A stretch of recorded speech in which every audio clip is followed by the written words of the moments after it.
The making of laws is like the making of sausages. It is not a pretty sight. That was by Otto von Bismarck, maybe. I've never witnessed sausage being made, but as a political junkie, I'm fascinated by a process in which principles may be ground up until rendered unrecognizable. So I approach this production with prejudice. No, it's not pretty. The scraps of political meat shredded in the jaws of the mealy mouths of the dogs of power are raw and bloody, and there's a stench of moral rot. But the result is satisfying.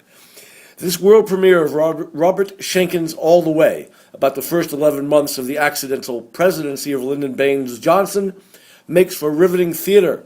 Bill Rauch's direction relies on quick cuts and a dependence on rear-projected imagery to set the scenes. He succeeds in presenting a story that's clear and comprehensible. The actors, most of whom shape-shift between 2, 3, or even 4 characters, provide superb performances. Most remarkable is the work of Jack Willis, who gives a dominating, deeply layered, and unforgettable performance as the power-wielding wizard, LBJ.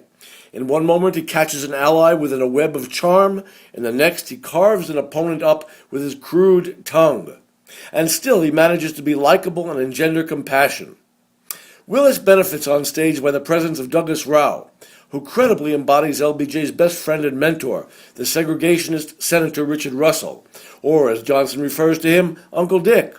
The strains on their personal relationship crystallize the political and social forces threatening the status quo. Credit Willis's portrayal of Johnson as a rare performance that can render the flaws of a production nearly inconsequential. I say nearly. One of these flaws here is structural. Rising to an emotional crescendo, the first act tracks Johnson's epic battle to pass the Civil Rights Act. The play might well have ended here, without leaving the audience shortchanged. But with the convention on the horizon and the election months away, Schenkken has much more story to tell. And while the substance of this second act proves to be compelling, it does take a while for the play to regather its momentum. The other issue I had was with the bland portrayal of the Reverend Martin Luther King by Kenna-John Bentley, whose performance may well have been historically accurate, but it didn't come close to capturing the king we knew for his public power and charisma. All the Way may well be the company's best production of the season. See it at the Angus Bomer Theatre through November 3rd. I give it my highest rating of 5 Rosies.